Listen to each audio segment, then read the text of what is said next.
I'm Jessica Clemons, and this is Splash Page on the Ringerverse. We're breaking down Loki Season 2, Episode 5, giving you Easter eggs, theories, and more on your favorite god of mischief. Let's get into it.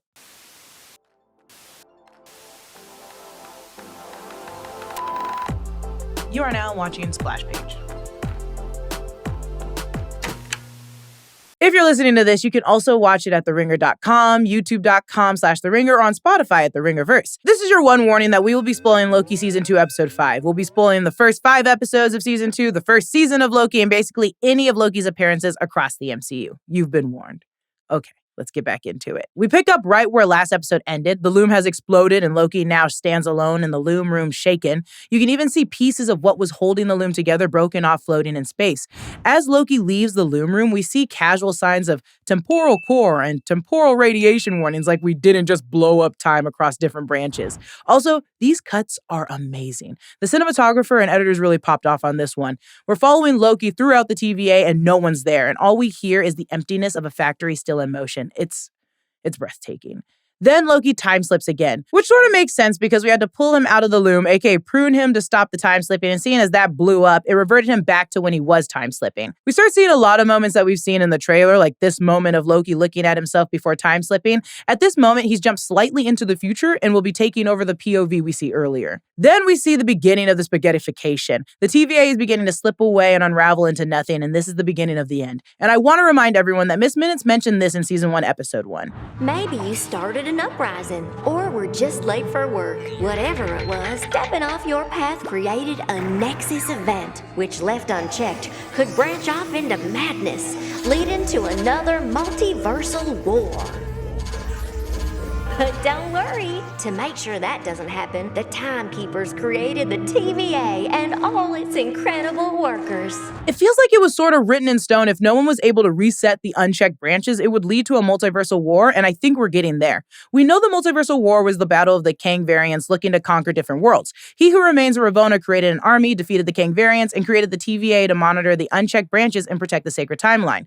Now we see Loki creating a team, pulling them out of their branches, and creating a plan to stop all that's to come. All the while, he can now manipulate time like He Who Remains. He doesn't need to be He Who Remains to play the part. He can be Loki, ruler of the TVA.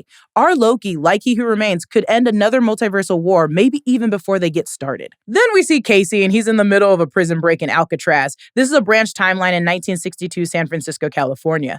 This is a real event. In 1962, John Anglin, Clarence Anglin, and Frank Morris escaped from Alcatraz. They planted fake dummies in their beds, climbed up and out through the ventilators, onto the prison roof, and to the northeast shore of the island. So this series has now confirmed Casey is famed thief and convicted escapee Frank Morris, and Loki is DB Cooper, which we saw way back in Season 1. And like the first episode, Casey does not know or recognize Loki at all.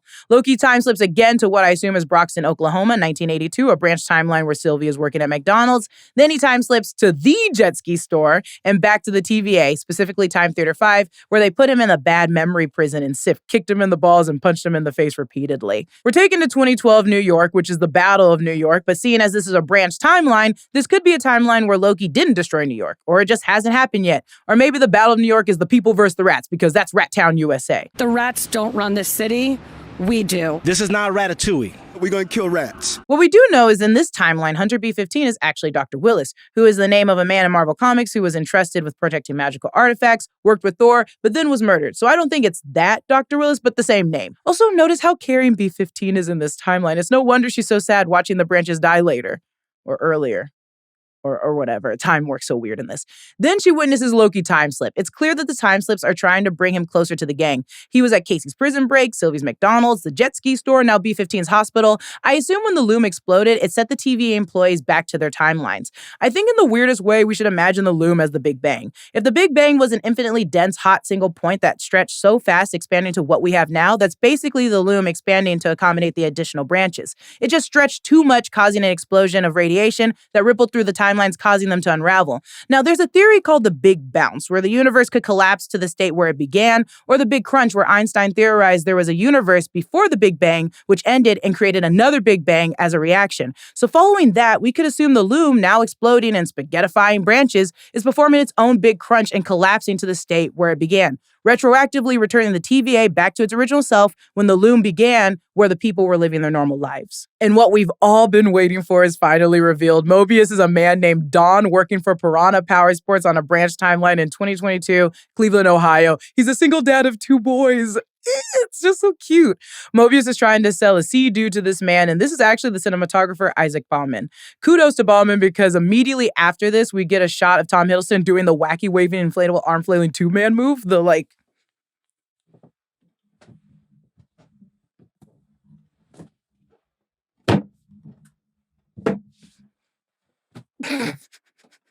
When Loki approaches Don, he mentions the TVA, to which Don corrects him and says ATV, which is just funny because it's the same acronym and it's the land version of a jet ski. Then we learn Obi is actually A.D. Doug, PhD, also a science fiction author on a branch timeline in Pasadena, California in 1994, the year I stepped out into the world. The great year to be alive. The bookstore is so cozy and warm, and this woman, Maria Creasy, working at the front, stays playing a librarian. In The Amazing World of Gumball, she actually voices the tree librarian. Regardless, A.D. Doug has been planning his sweet science fiction novels in the bookstore, and no one is biting, no one but him. The title is called The Zartan Contingent, which we see in the credits around Ke Huy Quan's name. So Zartan can be 2 things. It could be the Zartan, the villainous G.I. Joe character who specifically was a master of disguise. He could imitate anyone, sort of like Loki can do with his powers. Or it could be the Zartan deviant from Zarta, who was defeated by Thor. They could also transform into any other living being. So this book could be highlighting Loki and his abilities, or just Obi creating a story that's been done before in another timeline. I like in both timelines, Obi has created a book with his photo in them. Obi is a proud published author, always shamelessly plugging his work, and I respect it. Then we see another snippet from the credits. Those damn sticky notes belong to A.D. Doug's wall in his office lab, and this giant room should look familiar because it is the same repair bench of the TVA. In an interview with Marvel.com, the production designer said he, Obi, spent so much time in his real-world workspace that however much brain wiping was done, the architecture of this space was just so deeply ingrained in the fiber of his mind. When he redesigned the RNA and the TVA, he unwittingly recreated that space. They reused the first set and made it into this. Remarkable. Then Loki time slips and scares AD. AD mentions Loki is one of his characters from his books that needs his help. He's referring to another book, The Sons of Yorin, which is mentioned all over those damn sticky notes. We were trying to figure it out, and now we know. Also, is it me, or does the cover remind you of Lamentis? Because it looks exactly the same. We learn very quickly that whatever pull Loki's creating to find his friends is the anchor controlling his time slipping. AD tells Loki he's basically a better version of his tempad. Easy analogy. We all get it. Then we get Loki trying to time slip intentionally, looking like Bruce trying to Hulk out an Infinity War. And it's gross. We have a clip.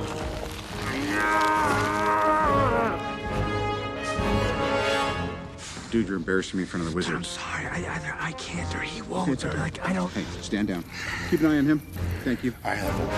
They realize they need a tempad to get everyone's temporal aura in the same spot and use the aura as coordinates to get back to that point before the loom exploded. Luckily, Loki pocketed the TVA handbook earlier. With that information, AD should be able to build a tempad. Then Loki immediately time slips to Don, aka Mobius's house. We see the number on Don's house as 1049, which is also the same as Earth 1049 from Marvel Comics, a reality created by Franklin Richards, Reed Richards' son. I tried checking the garbage bins and couldn't find anything but real houses in Cleveland, so I'm not going to show that here because that'd be weird. And of course, he's trying to sell Loki a jet ski. Our man's a true salesman. Luckily, AD steps in with the finished tempad to prove to Don Loki isn't lying or being weird, but telling the truth. Unfortunately, AD lost his wife, home, and job finishing the tempad that took 19 months to finish. Bummer. That sucks. Okay. Loki walks Don through the time door into the past to witness himself talking to Loki and reassures him his sons will be safe while he helps him fix the loom. Now, I might be wrong, but once Loki took him out of his time, I think it makes a branch timeline where Don left his family, right? Unless Loki does, in fact, bring him back to the exact moment in time, so Loki just has to bring him back. So, swear to God, you bring him back. Loki gets the gang back together, even grabbing convict Casey, aka Frank, lastly grabbing Sylvie, whose timeline is already unraveling. When Loki sees Sylvie, he tries giving her the same spiel he gives everyone else, but she remembers everything up to the explosion. She could be immune to it because she currently has He Who Remains temp pad, or she could have been sent to her original timeline in Asgard and used the temp pad to return back to Oklahoma. We get an arcade game of Zaniac. It screams, "Zaniac craves blood." We also get Zaniac's cameo at the very end of the episode that I'm sure is the game over sound to this arcade game. Sylvie gets Loki to confess that he just wants his friends back. Oh, it's so sad. He doesn't care about the Kangs or the Loom. He doesn't want to be alone anymore. Sylvie just wanted to write her own story along with everyone else. Then she exits, leaving Loki alone. When Loki reaches for his shot glass, it's not there. Another nod to Sylvie's timeline unraveling. Then we're taken to the record store we see from the trailer that we know will unravel soon. The man working the register has a coffee mug that says, "Take me," and a UFO beaming someone away. That man doesn't know it yet, but he's about to get a different alien-esque beaming in a second. He hands Sylvie a record, and it's the Velvet Underground. We're listening to "Oh Sweet Nothing," a song basically summing up different people's lives and how they have nothing anymore. They've either left their lives behind or found new empty lives to follow. Sort of like Sylvie leaving everything behind for this life. A life she's convinced is all she wants when deep down it feels like she's not fully over Loki or the TVA. Then we see the first person of Sylvie's timeline spaghettify away, entering the record store. We slowly see the coffee spilling onto the table and spaghettifying as well. The world around them is unraveling into these vibrant tendrils, and it's a horror movie watching this man die for Sylvie's hand, and all that's highlighted in his dark tendrils are his eyes. Then as the song fades, it echoes, "Oh, sweet nothing," and we watch as all life around Sylvie disappears. All that sweet nothing indeed. Back with the gang, Sylvie returns and Loki plans to go back and stop the Loom. Unfortunately, the tempad has disappeared and everyone starts unraveling. In a sad attempt to go back to his son, Dawn disappears, then Dr. Willis, then Sylvie. Loki is alone again and fear begins to deepen as all his friends' last words echo in his mind. He tries to gather their tendrils, and I think this is worse than when everyone snapped. I'm sorry, maybe that's just me, but this hit a lot harder for me. Whoa, you good, man? In that last moment of despair, Loki screams and time slips to the past a few moments before Sylvie disappears. He's now learned to control his time slips, and Loki now has time travel under his belt. I'm sure they'll find a way to dampen it so he's not a walking time stone, but right now he can jump into the past pretty swiftly. And like he said, it's not about where, when, or why.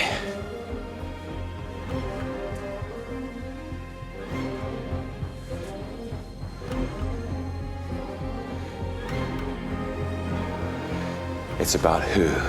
His last words of this episode are, "I can rewrite the story." And I thought it's very heroic. It also sounds, very dangerous. It sounds like Victor Timely when he said he wanted to manipulate time. It feels like a slippery slope, but I do have faith our Loki has changed severely from 2012 Loki and will only monitor all of time with a positive, gentle outlook rather than an iron fist. Or with iron fist. Hey.